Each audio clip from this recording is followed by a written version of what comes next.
सुबह सवेरे sponsored by Finsapient Institute. Finsapient Institute Bharat और ब्रिटेन में स्थित विश्व प्रसिद्ध संस्थान आपके लिए ग्लोबल सीए पाठ्यक्रम लाता है। बैंकों के प्रमुख द्वारा स्थापित संस्थान अपने प्रशिक्षित पेशेवरों के नौकरी प्लेसमेंट की गारंटी देता है।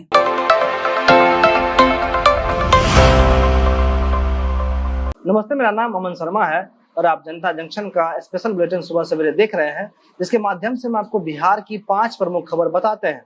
और समय है सोमवार से शुक्रवार सुबह के 8 बजे।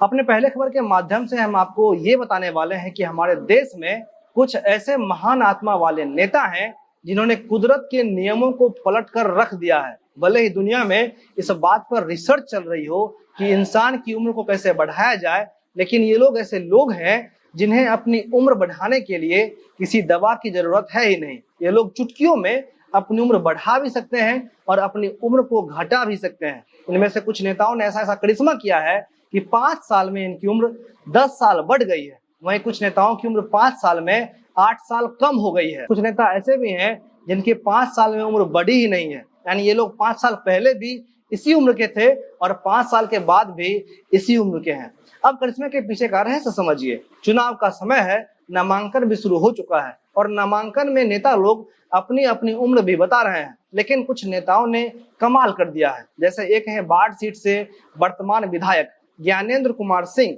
जो बीजेपी से चुनाव लड़ने वाले हैं। इन्होंने 15 में अपनी उम्र 51 वर्ष बताई थी, लेकिन इस बार 5 साल में ये 61 वर्ष के हो गए हैं। अगले हैं जदयू के नेता और मंत्री जय कुमार सिंह, जो 3 बार दिनारा सीट से जीते हुए हैं और इस बार भी जदयू ने उन्हें टिकट दिया है। 15 में इनकी उम्र 46 साल थी, लेकिन 20 आते आते इनकी उम्र 56 साल की हो गई है। अगले हैं रामानंद मंडल, जो जदयू के टिकट से सूर्यगढ़ा सीट पर से चुनाव लड़ रहे हैं और 15 से अब तक इनकी उम्र 8 साल बढ़ गई है और ये अभी 55 साल के हैं। अगले हैं बरहरा के विधायक सरोज यादव। इनकी उम्र पिछले 5 साल में 8 साल घट गई है। 15 में ये 33 साल के थे और इस बार उन्होंने अपनी उम्र 30 साल बताई है, यानी आज जिन्हें 38 वर्ष का होना चाहिए वो खुद को 30 साल के बता रहे हैं। अगले हैं कटोरिया विधानसभा सीट से निक्की हेम्ब्रेन। ये बीजेपी से चुनाव लड़ रही हैं और 15 में इनकी उम्र 42 साल थी और आज 5 साल के बाद भी इनकी उम्र 42 साल ही है। अगले हैं चैनपुर सीट के मौजूदा विधायक ब्रजकिशोर बिंद। ये बीजेपी से चुनाव लड़ रहे हैं और बिहार विधानसभा की वेबसाइट पर जो इनकी जन्म तिथि है वो है 1 जनवरी 1966, यानी आज इन्हें 54 साल और 9 महीना का होना चाहिए था, लेकिन 15 में ये 56 साल के हो गए थे और बीच में ये 61 साल के हो गए। अगले हैं कुर्था से जदयू के उम्मीदवार सत्यदेव सिंह। 15 में उन्होंने अपनी उम्र 56 साल बताई थी, जबकि बिहार विधानसभा की वेबसाइट पर इनकी डेट ऑफ बर्थ 20 जून 1950 दर्ज है, यानी इस हिसाब से आज उनकी उम्र 70 वर्ष होनी चाहिए थी, लेकिन 15 में ये 56 साल के थे और 20 में ये 61 साल के हुए हैं। मुझे लगता है कि जितने भी वैज्ञानिक उम्र बढ़ाने के शोध में लगे हुए हैं, उन्हें अब इन नेताओं से आकर ट्यूशन लेनी चाहिए और इन नेताओं को डीआरडीओ के प्रमुख सदस्यों में शामिल कर लेना चाहिए। अब आइए आज की दूसरी खबर पर। लोग कहते हैं कि अपनी गलतियों पर माफी मांगने वाला महान होता है, लेकिन मुझे लगता है कि इसमें 2 शब्द जोड़ देना चाहिए और ये कहना चाहिए कि शुद्ध मन से अपनी गलतियों पर माफी मांगने वाला महान होता है। कुछ हफ्ते पहले नेता प्रतिपक्ष तेजस्वी यादव ने अपने पिता के कार्यकाल को लेकर माफी मांगी थी और ये कहा था कि उनके पिता के कार्यकाल में जो कुछ भी गलत हुआ है उसके लिए वो क्षमा मांगते हैं, लेकिन उस वक्त वो बच्चा थे इसलिए कुछ नहीं कर सकते थे।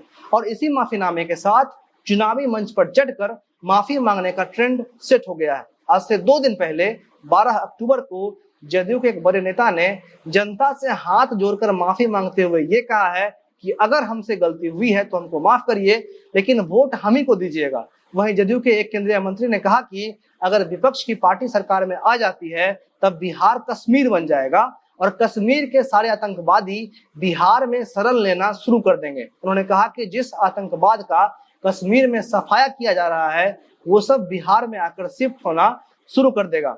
बिहार को लेकर ये अति चिंतित नेता केंद्रीय मंत्री नित्यानंद राय हैं और अपनी गलतियों पर शर्मिंदा होने वाले नेता महनार के जदयू प्रत्याशी और वर्तमान विधायक उमेश कुशवाहा हैं। नित्यानंद साहब महनार के प्रत्याशी को समर्थन देने के लिए और वहां के लोगों से मेलजोल करने के लिए महनार पहुंचे थे, जहां एक विशाल जनसभा आयोजित किया गया था और इस जनसभा में हजारों की भीड़ जुटी हुई थी और मंच से लेकर वहां खड़ी भीड़ के बीच 2 गज की सामाजिक दूरी का कितना पालन किया गया ये हमसे मत पूछिएगा, हम बता तो देंगे लेकिन बाद में आप फिर अपने विधायक पर लांछन लगाने का आरोप लगाइएगा।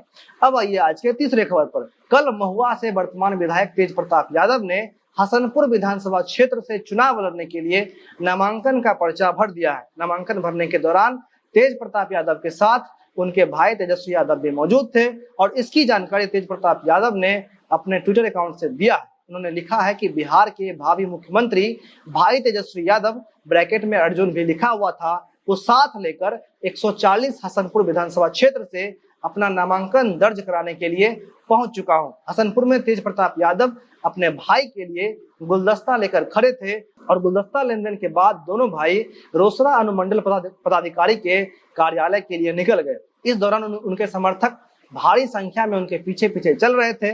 तेज प्रताप यादव वर्तमान में महुआ विधानसभा क्षेत्र से विधायक हैं, लेकिन इस बार तेज प्रताप वैशाली के महुआ से समस्तीपुर के हसनपुर तक शिफ्ट हो गए हैं और हसनपुर के इस सीट से तेज प्रताप का जदयू के राजकुमार राय से मुकाबला होने वाला है, जो वर्तमान में हसनपुर से विधायक हैं।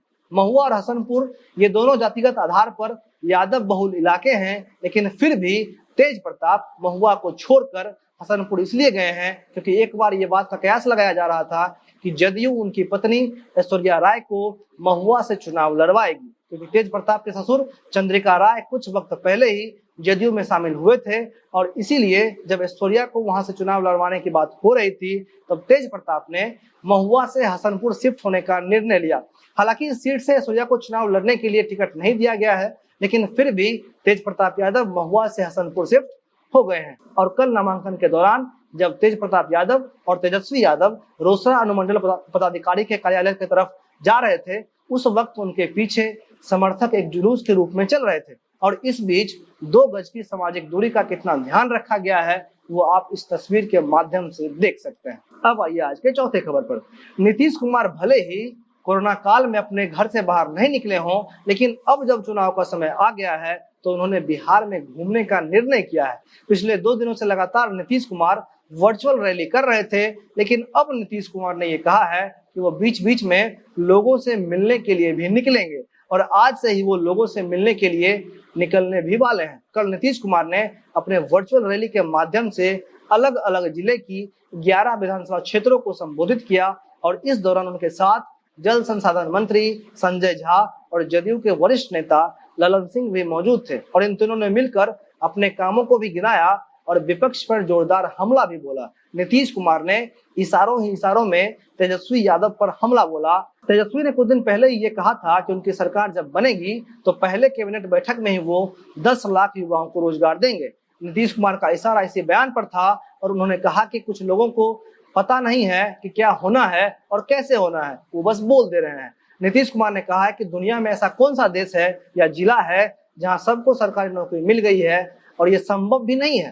उन्होंने कहा कि सिर्फ रोजगार के अवसर पैदा किए जा सकते हैं, लेकिन ऐसा नहीं हो सकता है कि सबको सरकारी नौकरी मिल जाए। नीतीश कुमार ने यह कहा है कि लोग अल्पसंख्यकों के नाम पर वोट तो ले रहे हैं, लेकिन अब तक उन्होंने कुछ किया ही नहीं है। उन्होंने कहा कि भागलपुर दंगों के बाद जब उनकी सरकार सत्ता में आई तो उन्होंने आयोग का गठन करवाया और केस चलाया, जिसके बाद पीड़ित परिवारों को राहत दिया गया। इसके साथ ही पीड़ितों को 2500 रुपया प्रति माह देने का प्रावधान भी किया गया। इसके बाद उन्होंने मुस्लिम वोट बैंक को आकर्षित करने के लिए कहा है कि वो चाहते हैं कि उर्दू की पढ़ाई सब जगह होनी चाहिए और वो भी बचपन में उर्दू सीखना चाहते थे, लेकिन उन्हें पढ़ाने वाला कोई था ही नहीं। लेकिन वो इसकी पढ़ाई हर जगह करवाएंगे ताकि उर्दू का विकास हो, क्योंकि वो असलियत में लोगों की सेवा करना चाहते हैं। वहीं कुछ लोग सेवा सेवा तो बोल रहे हैं, लेकिन सेवा के नाम पर सिर्फ मेवा खा रहे हैं। नीतीश कुमार ने कहा कि उन्होंने लड़कियों को स्कूल तक भी पहुंचाया जो पहले स्कूल जाने से वंचित रह जा रही थी। इसके बाद उन्होंने कहा कि हमने साइकिल योजना की शुरुआत भी की, जिसका लोग मजाक उड़ा रहे थे, लेकिन उसका प्रभाव लोगों के सामने है। इसके बाद नीतीश कुमार ने कहा कि पहले जब लोकसभा का चुनाव लड़ते थे तब 12 किलोमीटर पैदल चलना पड़ता था, लेकिन अब तस्वीर बदल गई है क्योंकि सड़कें बन गई हैं और जो थोड़ी बहुत बच गई हैं वो अभी आने वाले समय में बना दिया जाएगा। कोरोना को लेकर नीतीश कुमार ने कहा कि बिहार में कोरोना का संक्रमण नीचे गया है क्योंकि उनकी सरकार ने बहुत ज्यादा काम किया है। इस बीच 22 लाख लोगों को ट्रेनों के माध्यम से लाया गया और 15 लाख लोगों को क्वारंटीन करने का इंतजाम भी किया गया। हालांकि यहाँ नीतीश कुमार ने ये नहीं बताया कि बाहर से लोगों को लाने के नाम पर सुशील मोदी ये क्यों कह रहे थे कि हमारे पास संसाधन की कमी है। इसी रैली के दौरान नीतीश कुमार ने अपने 7 निश्चय पार्ट 2 के बारे में भी बताया। नीतीश कुमार के बाद संजय झा और ललन सिंह ने भी विपक्ष पर निशाना साधा। संजय झा ने कहा कि मुंबई में बत्ती गुल बा लेकिन बिहार में लाइट फुल बा। ललन सिंह ने यह कहा है कि पहले बिहार में आतंक था, अंधेरे में कोई घर से बाहर नहीं निकलते थे। मगध में तो लोग रात रात भर जग कर छत पर पहरा देते थे, लेकिन नीतीश कुमार ने इस माहौल को खत्म कर दिया है और इसके साथ ही वहां होने वाले नरसंहार में भी कमी आई है। अब अंतिम और 5वीं खबर। पिछले कुछ दिनों से जितनी निर्दयता के साथ बलात्कार की खबरें आ रही हैं, उसे लेकर लोगों में काफी गुस्सा है और ये गुस्सा अब इतना हद तक बढ़ गया है कि बिहार के मधुबनी में एक युवक को दुष्कर्म करने की कोशिश करते वक्त लोगों ने उसे पकड़ लिया और उसे इतना पीटा कि जब तक पुलिस उसे अस्पताल ले गई तब तक उसकी मौत हो चुकी थी। इस युवक की पहचान संदीप कुमार के रूप में की गई है, जिसकी उम्र 26 साल बताई जा रही है। लड़की की मां ने यह आरोप लगाया है कि वो आम दिनों की तरह सब्जी बेचने के लिए गई हुई थी और इसी दौरान संदीप कुमार महतो और प्रदीप कुमार महतो उनके घर में घुस गए और उनकी बेटी की आंख में मिर्ची का पाउडर डाल दिया और फिर चाकू के नोक पर उसके साथ दुष्कर्म करने की कोशिश भी की। लेकिन जब लड़की ने वहां शोर मचाया तो ये वहां से जान से मारने की धमकी देते हुए भाग गया, जिसके बाद लोगों ने उसे पकड़कर डंडे से इतना पीटा कि उसकी मौत हो गई। और मौत होने के बाद युवक के परिजन ने पुलिस को एक आवेदन दिया है जिसमें यह आरोप लगाया गया है कि युवक अपने घर पर ही था और इस दौरान लड़की की मां उसके बेटे को बुलाकर ले गई और लोग उसे बांधकर पीटने लगे। ये पूरा मामला मधेपुर थाना क्षेत्र के खजुरा गांव का है और इस घटना के बाद वहां के स्थानीय प्रशासन ने इस मामले की छानबीन करनी शुरू कर दी है।